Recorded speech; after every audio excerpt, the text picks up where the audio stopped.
Entrados en la segunda mitad del siglo XX, el Club Deportivo Tenerife va a vivir su ingreso en las competiciones regulares del fútbol español. Después de jugar una liguilla insular en la que se proclama campeón, tiene la ocasión de enfrentarse con el Orihuela y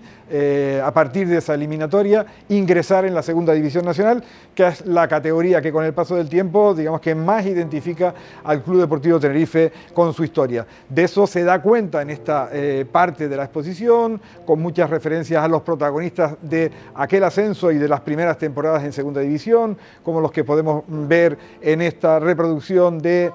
fotografías de los protagonistas pues para una fábrica de tabacos de la época. Y bueno, es un Club Deportivo Tenerife que empieza a ser reconocido a nivel nacional porque tiene buenas temporadas en la segunda división nacional y que completa una década hasta comienzos de los 60 importante, con jugadores de la casa que se van haciendo un nombre en el fútbol nacional. La llegada de Heriberto Herrera y la solidez defensiva del equipo marcó un hito al inicio de los 60.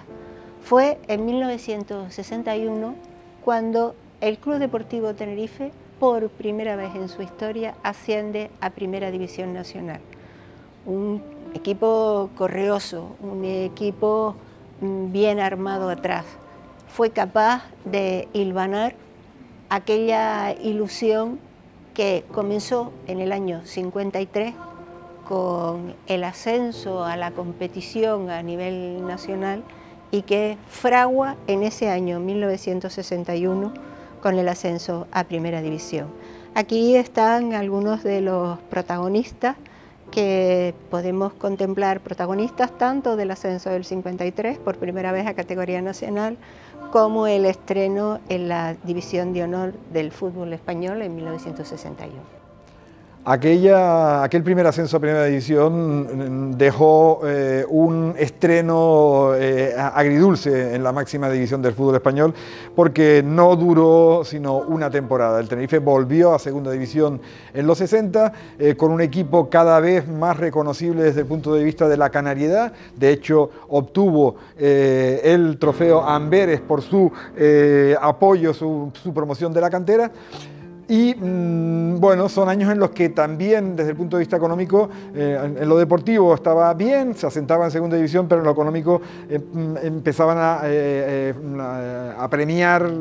los pagos, las deudas. Y termina, incluso para mayor desgracia, en los años 60, finales de los 60, con un descenso administrativo, digamos que a la tercera división, por una reunificación que se hace de la división de plata, de los dos grupos que había, pasa a un solo grupo y eso hace que el Tenerife, siendo noveno clasificado, se vaya a tercera división. El tránsito no fue nada sencillo, fueron años complicados en la división de bronce del fútbol nacional, hasta que en el año 71, con Javier García Verdugo al frente del equipo y con futbolistas destacados como el gran Alberto Molina, que con el paso del tiempo se convirtió en el futbolista con más partidos del Club Deportivo Tenerife en competición nacional, con Juanito, con Jorge, con Cabrera, Esteban, Mauro, un equipo muy reconocible por parte de los aficionados de aquella época. El Club Deportivo Tenerife vuelve a segunda división. La figura de Pepe López, presidente del Club Deportivo Tenerife en dos épocas, en los 60 y en los 80 básicamente, y además muy presente en esta exposición, pues su familia, sus hijos han donado al Club Deportivo Tenerife buena parte de las fotografías que ilustran esta exposición. Decía que Pepe López bueno, pues tiene que hacer frente a una complicada situación económica que, a pesar de ello, o tiene, digamos, que el contrapunto en la parte deportiva con el ascenso obtenido en 1983 de Segunda División B a Segunda División A, que recoge aquí imágenes, pues como aquellas celebraciones masivas, multitudinarias en la Plaza de la Paz de Santa Cruz. Después de aquel ascenso, la parte económica sigue siendo un grave inconveniente para la entidad y termina produciéndose no solo la vuelta a Segunda División B, sino la marcha de Pepe López y el nacimiento de la agrupación deportiva Azul y Blanca, aquella alternativa encabezada por Javier Pérez, que permitió empezar a resurgir de unas cenizas en las que estaba sin duda alguna la entidad, e incluso en el corto plazo de un año regresar de Segunda División B a Segunda División A con un ascenso que hemos podido hace unos meses revivir, rememorar con buena parte de sus protagonistas, en el que el Tenerife, digamos que comienza a trazar unas señas muy reconocibles en toda España, sobre todo por lo sucedido pues a finales de aquella década de los 80.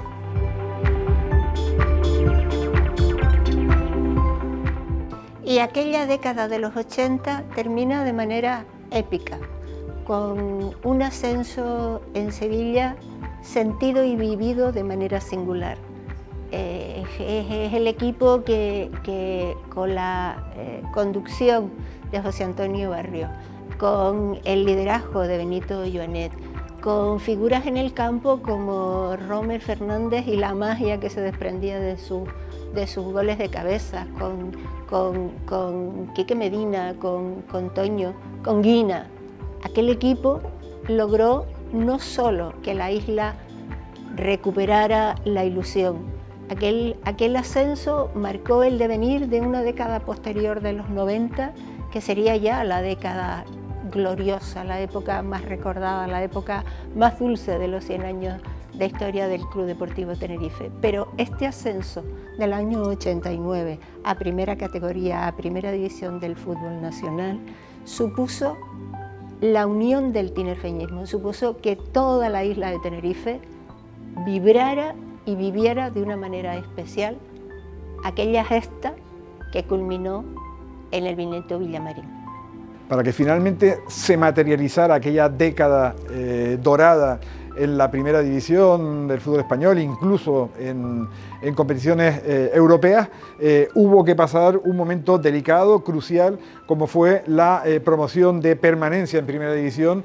con el duelo con el Deportivo de La Coruña, que hubo que jugarse pues la supervivencia en la categoría allá en Riazor. Y de ese encuentro pues tenemos la camiseta roja que vistió el Tenerife, en concreto la que llevó Felipe Miñambres en aquel partido que siempre quedó para la historia con el gol de lagunero Eduardo Ramos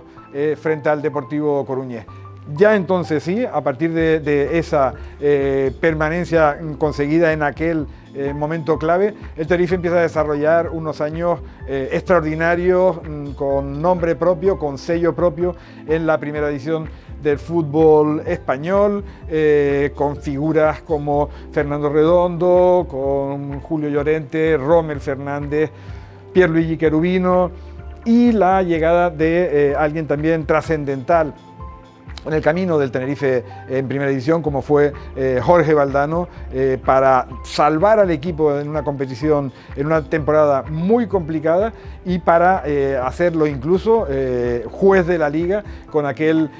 gol obtenido por Pierre, que se llama una remontada histórica en el Heliodoro, y del que también en fechas recientes hemos tenido ocasión de revivir con protagonistas de aquel partido, pues como el propio Pierluigi Cherubino, con Toni, con Manolo López o con Quique Estebarán en una de las sesiones del Foro Ángel Arocha. 1993, igual que más adelante 1996, son años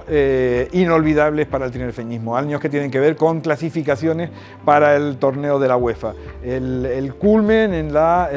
historia reciente del Club Deportivo Tenerife, y de todo ello, de esas dos participaciones en la competición europea,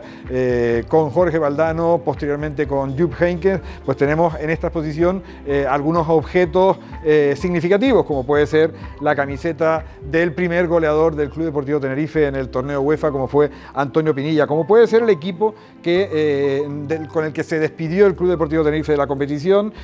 con todos sus protagonistas autografiando esa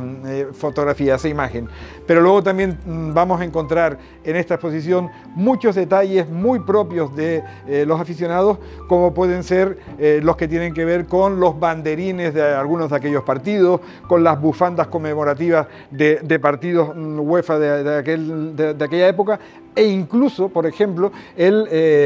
tenemos la papeleta del Club Deportivo Tenerife en el sorteo que él emparejó con el Lazio en una de aquellas noches previas a las jornadas de la UEFA. En definitiva, muchos objetos cedidos en este caso por aficionados, que hacen revivir aquella etapa mágica en la historia del Club Deportivo Tenerife.